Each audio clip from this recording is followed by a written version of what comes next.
Hey, folks, thanks for tuning in to another episode of Real Talk Fishing with No Limits. Today, we are wrapping up the NWT season. Going to go back and talk about the championship and our fantasy picks from the championship. So, once again, joined by the co-host here, Mr. John Balla and Mr. Drak Hurd. How we doing, gentlemen? Oh, great. Just getting back in the swing of things. Yeah, feeling good. I mean, the season's over. That went by fast. It seems like we were just talking about Lake Erie. So I know. What are we going to talk about next, right? It's we are approaching fall, though. We're getting in one of the best times of best fishing seasons of the entire year, if you can find time between the football and the hunting. And just, I don't know, hopefully we get a winter like last year where we didn't really have one. We got a fish till through December because that was awesome. But we'll get right down. We need 9 months of fall is what we need instead of like 2.5, 3. Then we'd be set. Yeah, I mean, ice fishing's all right, but winter can move on. Go. I know you don't want too much of that, Drake. You sell a lot of fin gear stuff for the ice guys. We need a couple months of winter, right? Yep, exactly. A little hard water's good. It's good for the bed. It's good for the industry. We all need a little break. We need to get those boats stuck in their garage, and everybody's spouses, I'm sure, are glad to have them home for a while. But if as a fisherman's walleye widow who's upstairs would probably say, yeah, that's short-lived, though. It's sort of like, we're glad you're home, and it doesn't take long. It's like, isn't it time to go again somewhere? Yes, right? Yes.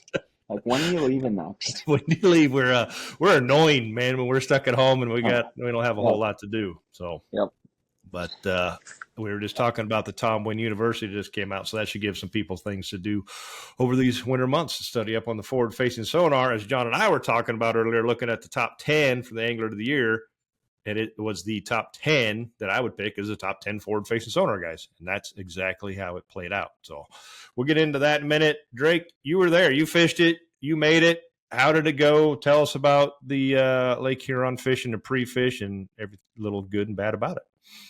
Yeah, I mean, going out there, I mean, we kind of looked at like historic stuff and whatnot. So we figured we needed to shoot for that 25-pound range. And I mean, that's just what we had to shoot for. That's what it was going to be. And come to find out, there was literally one bag, Tom's, on the last day that was even close to that. It was crazy. Only two total, 2 or 3 bags over 20 pounds period? Two, right? 23 and 21 or something? Okay. Yep. And see, I would have, and we'll get into that, but like, we found some fish down on the thumb, like down a ways, and they were all like 2 to 3 pounders, 3 1/4 pounders, and we're like, 17 pounds isn't going to do you anything. Like, it won't do you any good. So we kind of like rode those fish off, and we just kept searching and searching, and we found, like, I would say before we got that big northwest wind, whatever it was, the third day of pre-fishing, like, guys were catching nice, like, 4 to 6 pound fish in Alpena and north, I will say. And even a little bit south of Alpena, but basically that range, Alpena north, I think guys had really good bites going that they're kind of confident in.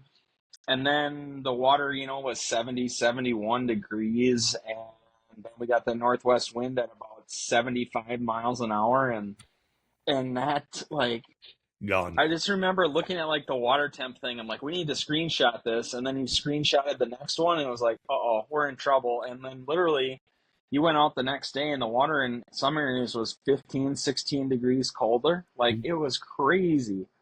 And those fish were like gone. And I'm sure some of them just, and that's a big theory, where they go, do they lay on the bottom? Do they go out deep? Who knows where they go? If you could ever solve that problem, I think you'd be a happy camper, with these tournaments. But that's when we kind of went into scramble mode, but we weren't exactly like nervous about it. We still found some water out deep, in that 60 to 70 feet. And as the tournament went on, these guys just kept moving. Well, they were out into 100, 150, 160, 170 feet of water by the end of the tournament. They just kept jumping until they found that warm water. And that's one of the things where I struggle with the Great Lakes. Like, I think, like, I thought those fish, it's only a degree or 2 water temperature difference, once it's down there. Well, they knew that those fish would just keep jumping, and I should have realized that.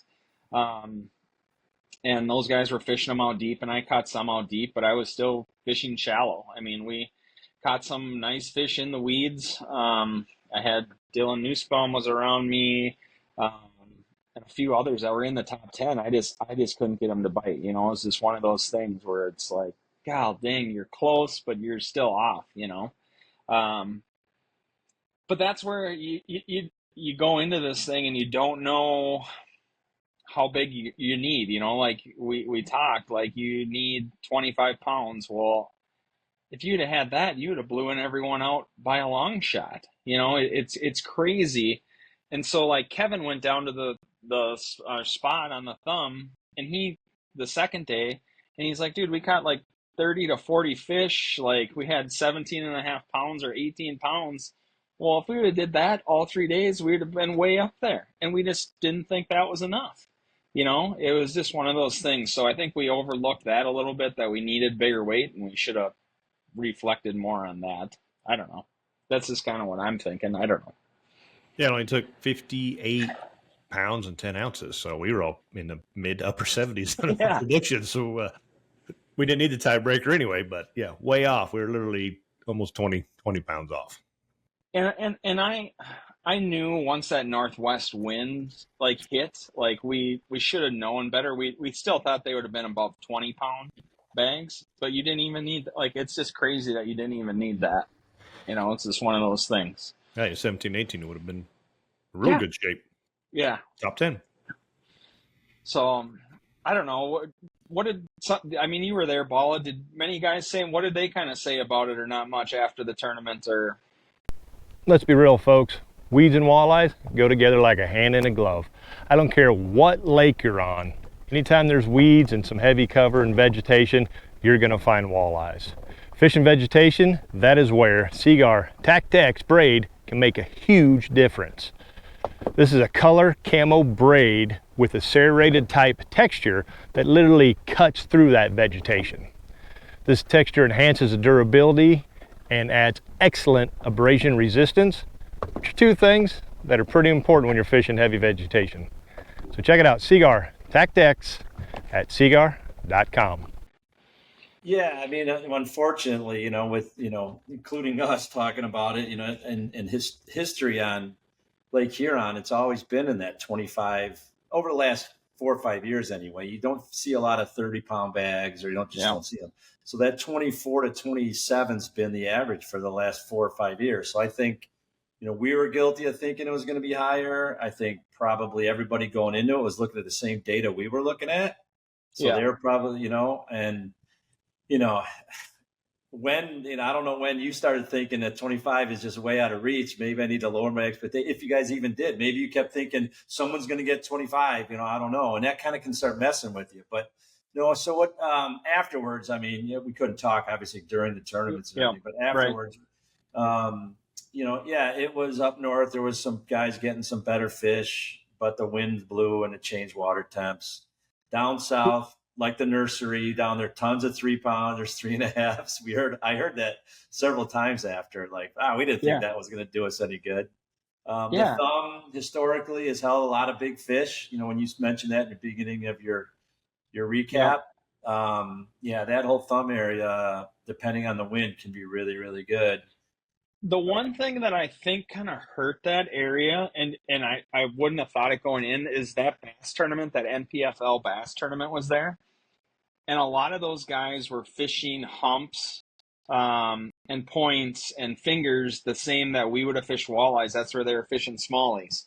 And I think any big fish that were really there by the time those guys got done and then we started pre-fishing, like, they had just been pushed off of some of those areas. And I know we didn't hit all of them, but you went over there, like my first day of pre-fishing, I went over there and I figured, you know, I'm going to crack a big bag over there and this is where I'm going to go. Well, I got over there and I maybe saw 2 other walleye boats. Like, I think I saw Hoyer and Nussbaum, but I bet you I saw 30 of those bass boats that were fishing that NPFL. And I'm like, oh boy, this isn't good that all these guys are fishing a lot of the rock humps and fingers. Like, it just, those fish feel it and they push off or, you know, do their own thing. So I think that was one thing that, like, I picked up on right away. It's like, oh, this might not be as good down here as we thought, you know?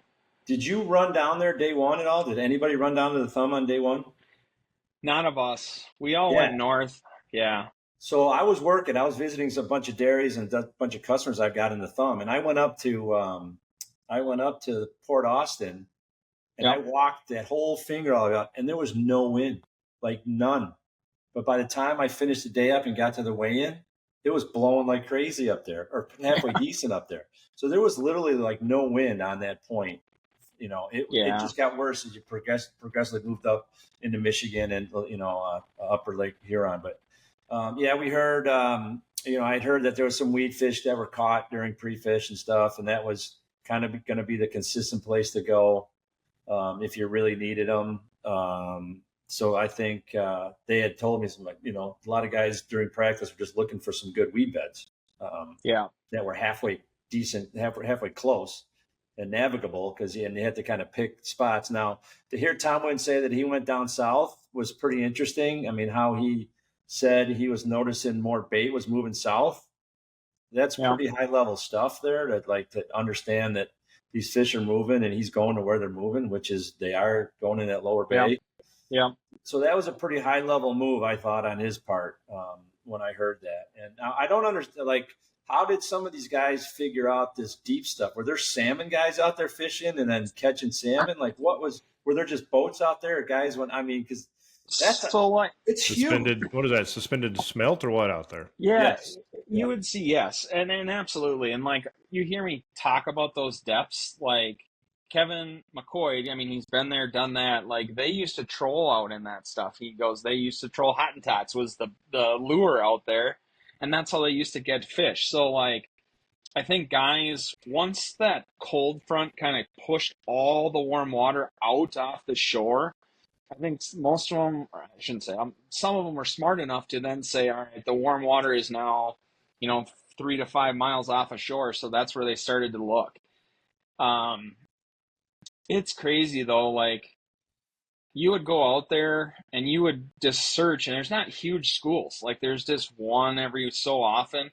And if you got like 2 or 3 together, you knew you're going to catch one because they were going to fight for it. Like, it was just one of those things where they were hungry. I think the fact that those guys just kept moving out, though, I didn't pick up on that. Like, pre-fishing, we caught some in like 70 to 80 feet. And granted, when I say that, we're still only fishing 20 to 30 feet down. Like, we're in the top half. During the first day of the tournament, we ended up shifting out to 100 feet. Well, by the end of that second day of the tournament, some of those guys were out in 150, 170 feet. And I'm like, there's no way those fish are out there, but they just kept going, and they ended up still catching them out there. Whereas I was too stubborn and went to like 110, 115, and I should have just kept going. But it's so hard, when you're like, you have limited time because, one, you have a south wind. So like, it was awesome driving up. It took you an hour to get up there to go 30 miles, like no big deal. Well, it literally took you 2 hours to 2 hours and 15 minutes to get back every day. So you only had a limited time to fish. So I don't know. It's impressive what those guys can do. And like I said, and I said it in my one interview on my video before the tournament, like, these guys are so good and they adapt, and whoever is going to adapt, like, they're going to do it. And that's where it's just impressive how fast these guys can find these fish and get them dialed in. Well, it sounded like Tom was pretty confident going to day 2, and that's obviously where you want to be when the fish are coming to you. That's the whole. We always try to stay ahead of them, and it sounded like he got them decent and went, it's just going to get better, and it did. Yeah. So, or after day 2, and it was day 3. Yeah. So. Yeah. Yeah, and like I said, and I think there is a lot of fish in the system. I mean, it's just a matter of what you wanted to pick. Like, everyone's like, oh, you guys didn't catch that many. Well, we could have went and caught smaller fish, if we wanted to. We still had to kind of go for it a little bit. I mean, and that's what it is, so. Yeah, Great Lake, people anticipate just a lot of big fish, but that's not always the case. Yeah, we found that out. And it's just crazy because, like, I look at, like, the Michigan Walleye Tour, like, those guys, they crack them good, so we all kept thinking, like, we need big. Well, come to find out, not so much. We got it shoved in our face. 25-pound bag on a choline system isn't what you expect for a Great Lake, nonetheless. I mean, we had bigger bags of that at Skakawea and bigger bags than that at the Mississippi River, almost, with one fish over 20. So, and you're going there again next year. Yeah. I believe in July. So you think those fish that you had up north were moving south, or were those resident moving or just hanging in there? I don't know. They disappeared, right? Like, I would love to know. Like, it's one of those things. It was my first time being to that area. I mean, like I said, our Sault Ste. Marie and down in Saginaw Bay. I would assume there's some resident. I mean, there's always resident fish in Alpena and stuff. You know, it's just a small, Thunder Bay is just a small Saginaw. So I'm assuming there's resident ones there. So, and that's where, I mean, some of those guys were catching even bigger ones than we were. 6-pounders, 7-pounders. And it was like, so you hear that and you're like, well, we got to stay on it. But then, they had the same issue where they were gone. And you feel so helpless at times because like Chase is like, Drake, I caught like, I don't know, 5 over 5 pounds in like 7 casts or something. And he goes, they're thick. And I'm like, did you go back? And he goes, yeah, we sent Tom Chemos up there the next day. And Tom was like, I can't even mark a fish or like see one, they're just gone. And you just can't do anything about it. You just got to try to relocate them again. Which is hard to do when you have very limited fishing time, and you probably had limited practice fishing time because it blew about every day on you, right? Yeah. Which if people don't know, Huron's basically wide open, and a 10-mile-an-hour wind you're probably not even able to run wide open because the rowers, are just too big to keep you in the water. Yeah. So. Yeah. So I don't know. It's one of those ones where I learned a ton. I can't complain about it, and that's the one thing that I'm happy about is that I learned a ton to hopefully come back. To Alpena and can actually make a run at the next one. It's one of those things where you hope you picked up enough pointers and stuff of just being out there and getting your butt kicked that you can come back and do some damage the next time. There might be some similarities you can transfer over to Green Bay too. I mean, honestly, especially some of that open water stuff and those cold water temperature changes and the fish moving and the fish migrating. Because at Saginaw, they do start migrating to that lower bay because they all, start staging out in front of that river. The river's down there. So, most of those fish are migratory fish. They used to hang around the charities all the time, but then the forage kind of changed and things kind of changed up, and now they kind of go out in the abyss mostly, and then they start coming back. Yeah. Probably those fish along that shoreline, mix of some resident and some migratory. Yeah, was there much going on around Charity Island? It's the only place last time I was there, I caught a 7-8 pounder out there, but that was about it. There was some, but I wouldn't say it was on the islands. It was more out in the open water in the mud, like to the west, some to the south and to the north. Like it wasn't on charities more so. And you did hear, you'd run into the random salmon captains. Like, I caught this one on 400 feet of copper and 300 feet of water. And I'm like, good for you, like I can't do that. It's just one of those things, So, that they're just kind of roaming out there. And it was just a matter if you could get on the right pod at school and do your damage. I was at the weigh-in both days, and Oscoda's a nice town. I mean, people are nice and everybody. I guess it just lacked a lot of the pomp and circumstance I would attribute a championship to. There weren't not a lot of signage out in front for people to even know how to find the weigh-in, which I was a little bit disappointed in that. The crowds were pretty sparse. A lot of the anglers and some of their families stuck around. But the venue seemed nice. The weigh-in seemed halfway decent. But again, they had a couple hiccups. But it would be nice, I think, as a fan, to see that in an area where you can get a couple hundred people there showing up at the weigh-in. At least 400 or 500 people there just showing up at the weigh-in. And again, it was a nice town. People are nice. They welcomed everybody. I just think they're limited just by the sheer population that surrounded that within a couple hours. Yeah. I mean, Saginaw was an hour and a half or hour and 20 minutes away or whatever. Mm-hmm. I think that's the closest town. So, the large town. Yeah, right. No, and I think that's too. I mean, you look at like Ottertail had a huge attendance. Dunkirk, I thought Dunkirk did a great job. I mean, they had there was a ton of people there, So it's just one of those things where you hope them more, but they struggled with it a little bit for sure. Marinette next year out of Green Bay, and last time we had a championship, Marinette, I recall that one. I was like, wow, they showed up. I mean, there was a reporter in the parking lot every day when you came in at practice. And almost every day, the front page of their local newspaper had Ted Takasaki, somebody was on it. They interviewed him and had him, and everybody in town knew what was going on. That town is full of digital billboards, so it was easy to put stuff up. But I think we had like 2 or 3 blow days that one year, so everybody was going out to the restaurants for breakfast, and everybody knew what was going on. And I've been to other places where they're like, "What's going on?" You know, the gas station by the boat ramp attendant that says, "What's going on?" when there's 150 boats lined up outside. You're like, "Really? You don't know what's going on?" Yeah, I mean, that's nice to see at a championship. It is. I mean, I'm not complaining and picking on anybody. It's just, I think population density has a lot to do with it, really. I heard the same. You had a media day that was built in for a good cause. How'd that go? Was there absolutely any media? Or just another half day of practice? Yeah, I wish we could have fished a couple more hours. We all kind of honestly sat around in the parking lot and just kind of BS till 1:30, 2 o'clock, and slide over, Drake. We're missing half your face in the camera. Sorry. So I don't know what exactly they had planned, but we didn't do it, So that's where I don't know. I'm hoping, and that's why I was kind of bummed. Like, I didn't fish the third day, so I couldn't even use my live streaming stuff. I'd love to show the public more, but we're so restricted on some of this stuff where if they'd loosen it up a little bit, it would be awesome, but unfortunately a media day only works when the media knows about it. I don't know, John's kind of on the media side of things, so I didn't get a press release saying, hey, attend here or to do this. So you can write it in the rules or whatever it is, but if you don't tell anybody about it, it really doesn't matter. But it sounds like the population sparse and there wasn't much around there anyway, so there may not have been anybody, and it just is what it is. So you guys are self-created all your stuff, and Cardenas did enough interviews to create the buzz.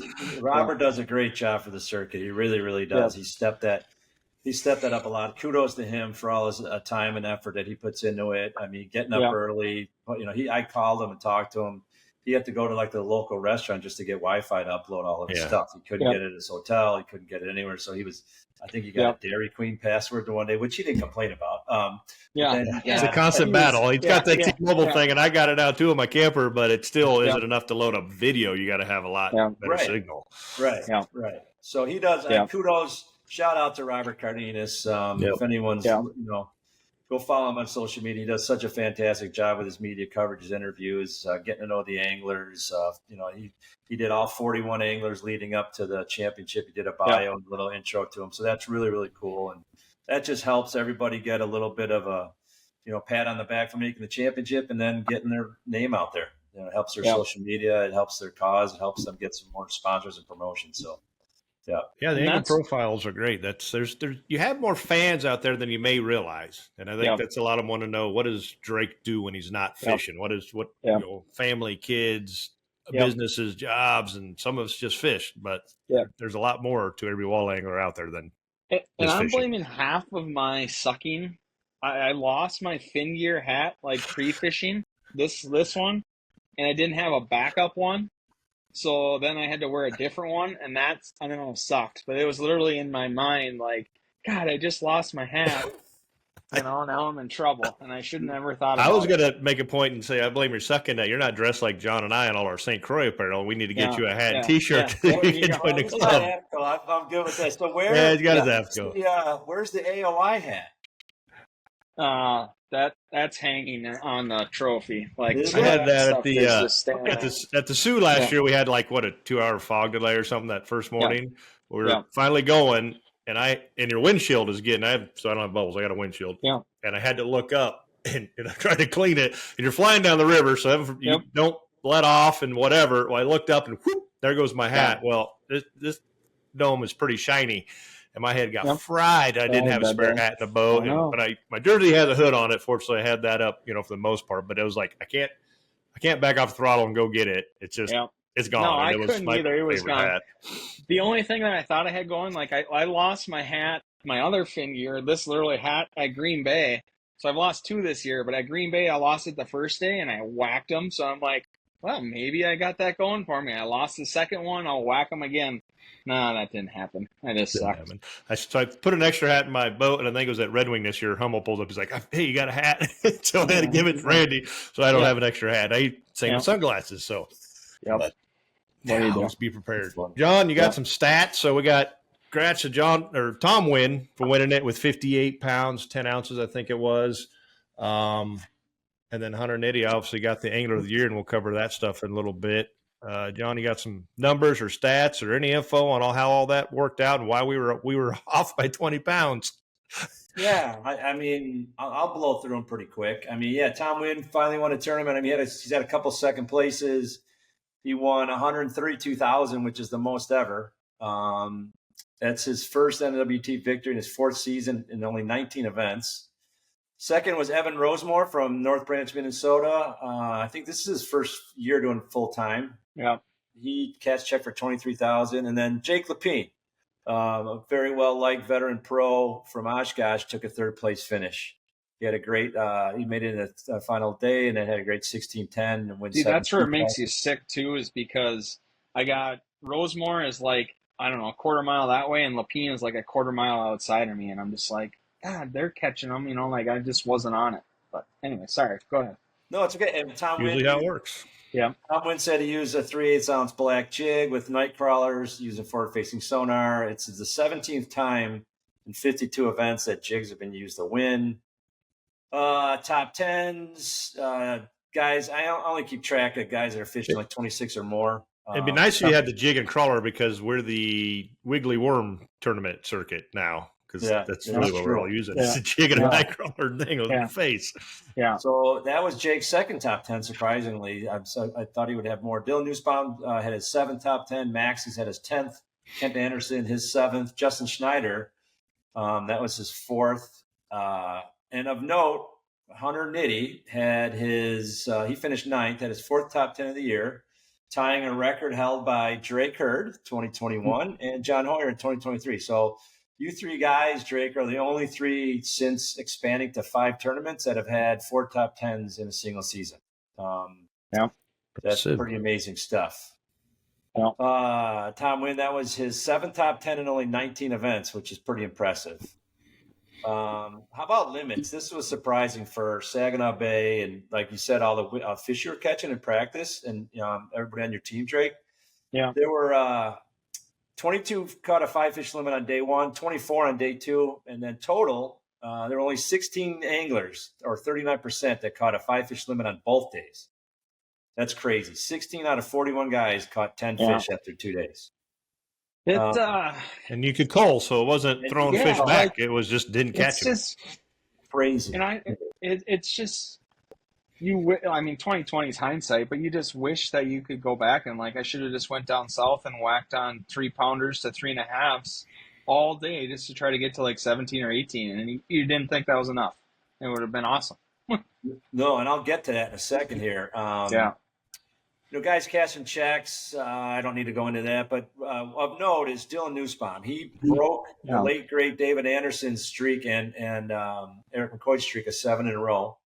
Dylan Nussbaum has cashed 8 checks in a row across 2 seasons and 9 of his last 10, which is just incredible. He's on a hot streak. He's on a heater, as they call it. So since going to 5 events, and he's got a bun in the oven even too. So that'll right. Yeah, at the championship. They're expecting it. Good for him. Since going to 5 events in 2021, no angler had cast a check in every event until this year, which is crazy to me. When a record 3 anglers accomplished that feat. Tom Wynn, Dylan Nussbaum, and Will Pappenfuss all cashed a check in all 5 events this year. It's never happened before. And 3 of them do it in the same year. And 3 of them in 1 year. That's 3 in 1 year. Yeah.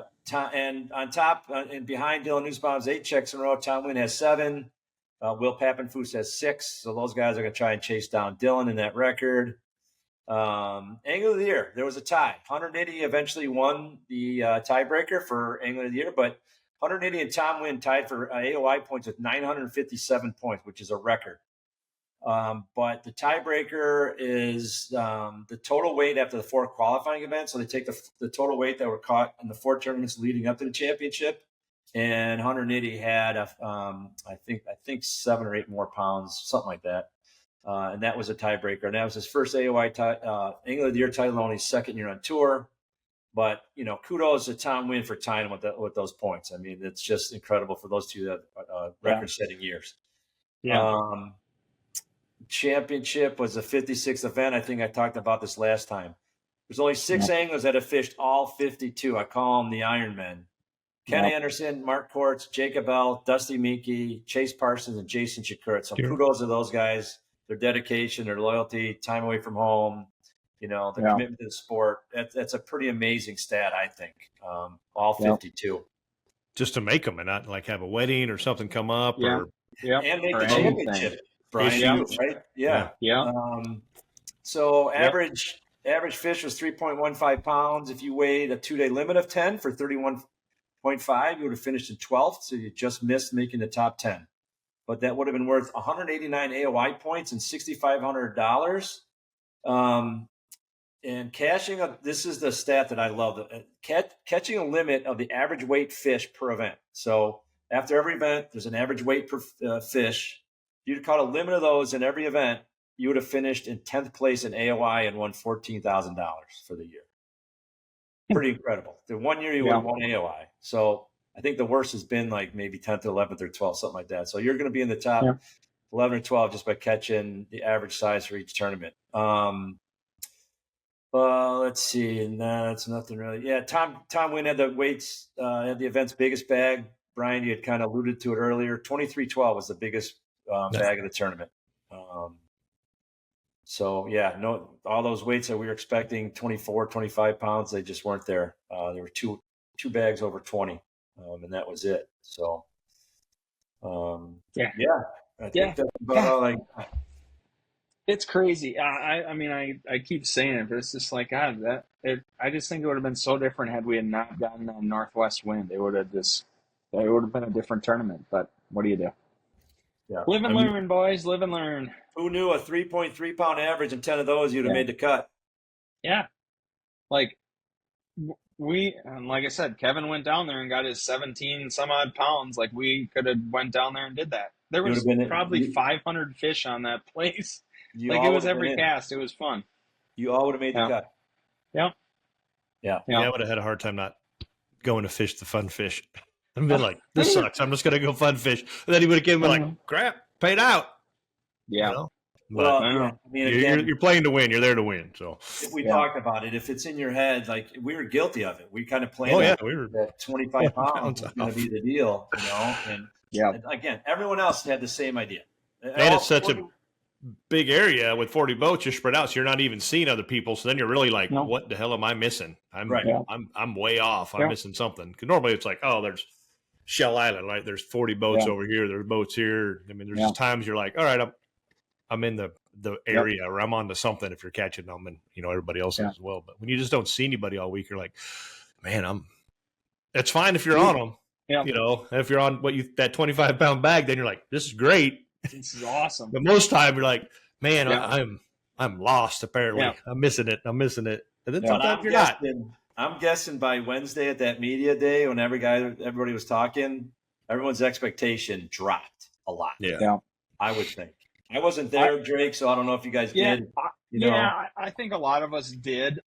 You don't know if they're telling the truth, but the one that I talked to Austin, the local, and he's like, Drake, and I should have picked up on it more, but he's like, if they get 20 pounds, I'm going to be impressed.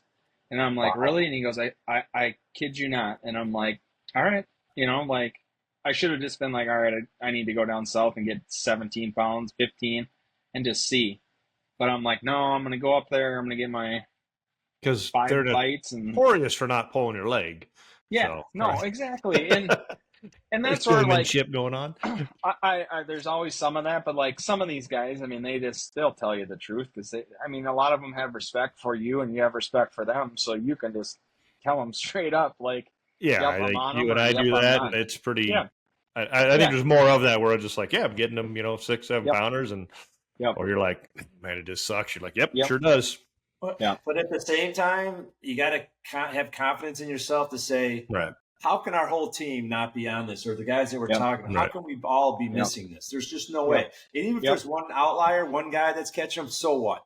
There's other 9 spots in the top 10 that you're fighting for. 100%. And that's what Kevin brought up. He's like, someone's going to whack 25 to 28, whatever, whatever, it's going to happen, and we'll be fine. Well, God, we should have known. But I mean, it's just what it is.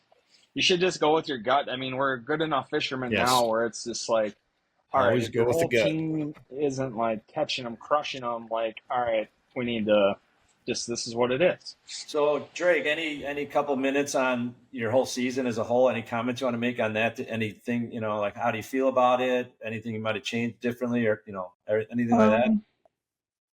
No, the one that really bothered me, I would say, would be Red Wing. Like, I like fishing Red Wing, and I struggled there just to keep my fish pin and get that big one both days. That's the one that really kind of bummed me out, I would think. Other than that, like, I really can't complain that much. 13th AOI. Yeah, like, I can't. So, I mean, it was good. I was close a couple times, like Erie, I was a spot or two out of the money, and it's just that Red Wing one was the one that really just kind of bothered me over the whole thing. But it's all part of it. Like, I had fun. I like seeing the guys and stuff, and we'll see what happens next. Everybody back on board for next year? I think so. We haven't talked about it at all. We kind of just went home. I think Kevin's thinking about Florida, and Eric's fishing on Green Bay. He got back the next day and he's like, I got to go fishing. Well, he went out and just whacked 5 over 30 inches on the bay. And I'm just like, what the heck? He's like, I needed some redemption, So, I don't know. I think we will be. I mean, we're excited. I really like those guys and stuff, and we'll go from there, So we'll see. I'm sure there'll be some new rules and things come out by January. Yeah. Before signups, there's 100%. things in the works. They did an angler survey if they take any information from that. But I think we can all anticipate a few things to change, and I think they'll all be for the better for the most part. Yeah, you hope. They're going to have to be. So yes, keep your fingers crossed. If you look at it, and we already touched on it, but you've seen MLF, Bass, who else? PFL, all made the forward-facing sonar changes, adjustments, complete ban, NFPL, Bass to restricted, one transducer on the motor, limited amount of screens. I think you can still use it at every tournament, though, right? It's just limited, restricted. And then MLF is doing like one knockout round, or one round or something. Yeah, it's super confusing. Some systems know, but one round is going to have it. Yeah, one of the 3 rounds you'll be allowed to use it at whichever round you choose. So then you got to have a special cover or what have you on it. So obviously there's a lot of uproar, and it's been nothing but the discussion and the topic all year. But as we just said earlier, you take which people outside looking in are like, here's probably your best top 10 guys on it. Boom. They were the 1 through 10 in Angler the race. That's it. They're right there pretty much. And every tournament outside the Mississippi River was one using it.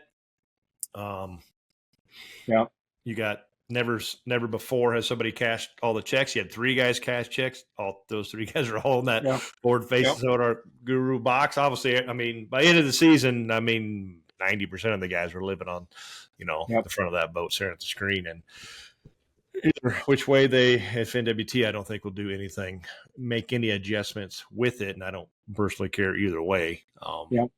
You've been on it for a while and you're good at it, and Eric is. I think you guys have been getting Kevin on board. But more and more. Either embrace it and get with it, because if you don't, it's like I told John earlier, there's never been just here's a group of guys that you can say are going to do awesome. Sprinkle was there years back, and but it's not a group. Now it's a group of guys you can say these guys are all going to be in the top 20. And you could pretty well say that all year. Look at our fantasy fishing picks, right? And we each tried to get some outlier every time, and it never worked. That outlier never worked. The outline, all right. They never worked. We can just end the podcast now. We don't need to talk about that. Yeah, we are. We're going to break that down right now. So I was just about to go there. Our fantasy fishing picks. John is the big winner. He had a good 100-point lead going into this one on us, and he carried that over, and it kept him in first place is Mr. John Balla with 503 points. He had picked who did he have? What was it, $1 each? I'll pay you. I have a different sheet of paper that had it written on there, so I don't remember who you had, but you had 73 points. I had 98, and Drake had 99, which gave Drake. So I got second place at 640 points. Drak with 671, finished last. So I'm not last for once. Good what thing was I my didn't. total? But John beat us by over 100 points. So Yeah, 5 something. He said. What was your total? 503. Oof. Yeah, Yeah, and that's 640 and 671. So it's a whooping. That's a whooping. That's like one in Angler of the Year, and then it's like 50th. So yeah, we're never gonna live this one down. Like he handed it to us. Let's be honest. Yeah. Oh, I got some bragging rights for a while. Wow. So the people, if you ever have watched Moneyball, the movie, this John's the Moneyball of fishing. Yep. Stats don't lie. Yep. He just knows every time. Maybe pay a little attention to those folks. They're not just numbers, right? We can fish in a with the spreadsheet now. So there are. It's crazy. I mean, the numbers. Like I said, I talked earlier about finding the average weight fish per tournament. You can kind of almost get it now from almost any event if you do a little research and say, okay, this is kind of what I'm going to need. I'm going to need above this. I think Hoyer and some of these guys talk about that. They talk about catch rate and they talk about the fish size. They're like, okay, what am I going to need? And that's how they categorize their spots. Like, this is what I'm going to need. Okay, I'm not going there. I'm not bothering there. I'm not catching enough of those. Yeah, there's an 8 I caught, but there's not enough of them. I'm going to go for the 5s. Because just about, you guys both know, you got too much experience. 4s and 5 pounders on any walleye tournament, it's a really good weight. If no matter what, 4s and 5s are good. So, yeah, and consistency wins. I think over time. There's, like you said, there's always outliers and anomalies, but consistency and now guys are shooting for. They're shooting for wins because they're seeing the winning fish. Right. Yeah. They're seeing enough of them. So they're like, okay, this is what I'm going after. The limits were a big issue this year. That put a lot more luck into play. You still had to make tough decisions and find them. And I mean, it's definitely not all luck, but coming in the right order, nobody will argue that. I think you're right in everybody's profiles. Or do you believe in luck? And they're all like, yeah, kind of needed a little bit this year. A little bit. Yeah, so, what I want to explain to listeners is what Brian's saying is the restricted limits that were put on this year. Were the restricted limits were tough. It was hard on anglers. It was, no question. And if you could have unlimited culling or at least have 7 or 8 fish in your box, weigh your best 5, it changes everything. Oh, it's drastic. It's huge. Well, then that was a question on our angler survey: was catch, photo, and release. Will they ever go to that? I don't know. There's a lot of places moving to it, but that makes it a completely different game. Yeah. Well, what are your guys' thoughts on that? I mean, I like it. Don't get me wrong, but I still like the weighing. I love weighing in big fish, and there's a skill that comes into it. We're weighing every single one of these fish to where I can get 2 more ounces going 10 miles that way versus 7 miles that way. They're an ounce or 2 lighter. There's some of that I love that part of it. Am I worried about fisheries? Yeah, absolutely. We need to worry about the future and what's going on. But it's one of those things where I like the weight thing. I don't know. I've used the app, so we talked about this, and I think it's great for certain situations, these smaller tournaments, clubs, locals, where you don't have a weigh system or people or personnel that have good experience in handling the fish. Or if you're in places like South Dakota or even North Dakota, where it's kill tournaments from June 1st to September. No matter what, you're killing the fish, even though they are live as hell and you're live one, you can throw them back. So fortunately, it's Kakawea, they got the permit to allow that. I think they could get that. A lot of places they would just ask for it. It's just like putting in for culling permits because we don't allow it, but Bass sure gets one when they come to South Dakota because they ask. And it's very simple. It takes about 5 minutes to fill out the form.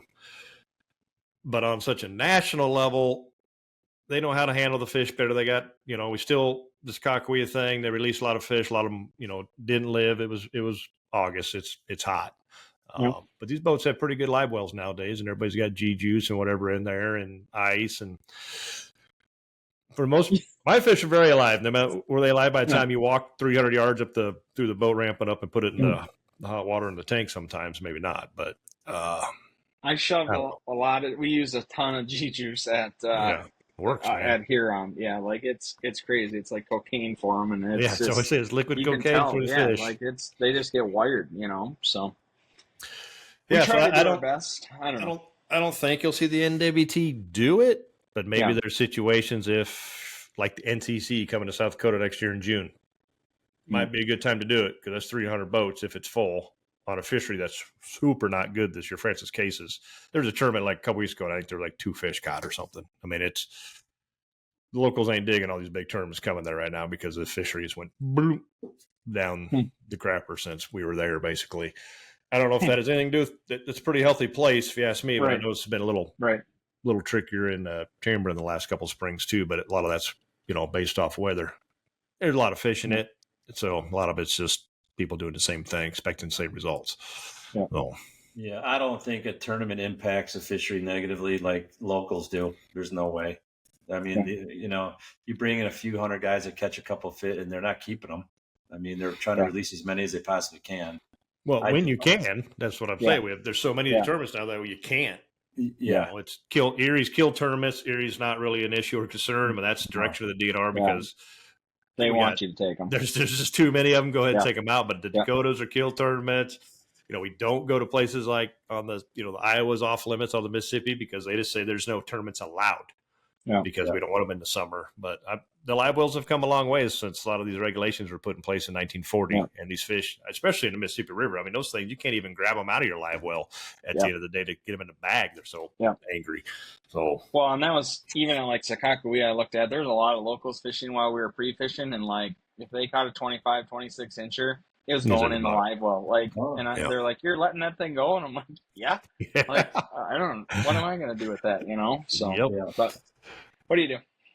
It's their fish. We all pay the same price for the license, and locals do versus non-resident. But it's your fish. It's your right. Do what you want to do with it. Those places, the Missouri River's healthy, the Mississippi River's healthy. Those fisheries, you're seeing a lot bigger weights, a lot bigger bags. So it's hard to argue that you're affecting these things because the technology is maybe helping you catch these bigger fish in bigger bags. But overall, it looks like these places, for the most part, are pretty damn healthy. So I think the economic benefit to a community far outweighs any of the negatives, personally. Yep. Absolutely. Huge.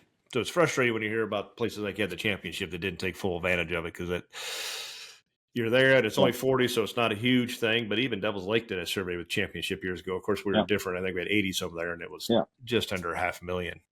That's in 7 days. That's huge for these small 10,000 to 20,000 people communities. Yep. Yes. That's what we come back. I'll take my licking, and I'll owe you guys, well, more so John, $1 the next time around. Yeah, we all own. That was fun. I'm glad you came up with that, Brian. That was a lot of fun. Well, we'll do it again. There's always next year. We'll bring these back. Barring everything keeps on rocking and rolling and moving forward. John's always got his pulse on it. Whether we're in these tournaments or not, we know what's happening. We're talking to the anglers that are participating, and when they're close by, like John was able to swing up to the weigh-ins and check things out. So I'm going to try to get Jeff on here when we get the new rules out and have him kind of give explanations if there is, assuming there's new rules or changes, which there is every year on some sort, and maybe kind of get his take on those things if he's able to get on here and give everybody that. I get a lot of comments from the co-podcast I did just by myself explaining it. Guys messaging, hey, if you're listening, you want to be a co-angler, go to the NWT website. It's got all the information you need to be a co-angler, but feel free to send Drake, or anybody a DM and we'll answer those questions that aren't listed on there, which are housing, lodging, travel, pre-fishing, stuff like that. There's always some pros looking for some travel partners out there. So we'll see. So any closing thoughts, gentlemen? 2024 is... Yeah, I thanks for the opportunity, Brian. It was awesome. I appreciate the invite onto the show and to be able to talk about what's going on and give some stats about what's happening in the walleye world. It's a passion of mine. It's a passion of you guys, and it was fun to share it this year and go over all different bodies of water and kind of pay more attention to it than I even normally do. So, I appreciate it. He had that $1 on the line. He's focused, man. He was locked in. $2, I guess. We each owe you $1. I don't care if it's $1 or 10,000. I hate losing. So I hear you. I mean, but it was fun. I appreciate it. It was. It's great to be able to, kind of give back to the sport that's been so good to many of us, and just, walleye fishing in general is just awesome. And anything we do to promote the anglers in the sport, I'm all on board. So yeah, thank you. And thank you. Yeah. I think from all of us walleye guys in the walleye world, John, we all appreciate everything you've been doing for years and keeping track of these stats. And once again, John is not paid to do this. This is just from a good heart that I give a damn guy, which is a misconception. People see the report come out and he's for hire if somebody would love to pay him and sponsor that thing. He'd love to put your logo on top of that and or within here, no problem. But we appreciate everybody. Looks forward to that information coming out, and that's something to look back on years and years and years. And a lot of people just don't think about it and don't keep those records of those things. And thank God you locked a lot of that down before the move to new management, and you had all that info and didn't get lost in the shuffle. So we appreciate it a ton. So Drake, good season. Looking forward to whooping up on you next year. I didn't whoop on you at all this year, so not a problem. Payback's coming, and we'll just see how things go. And hard ice is coming up, hopefully about 4 or 5 months away. But maybe we'll get you back out here. We'll talk some fin gear. There you go. When we get around that. But that's a wrap, guys. Thanks for being on, John and Drake, and thank all you for following along on these NWT's pre-tournament and post-tournament podcast shows. They've been a blast, and congrats to John for kicking Drake and I's ass in our fantasy picks. So one last time we'll get that in there. And that's it, folks. Stay safe, and we'll see you on the water.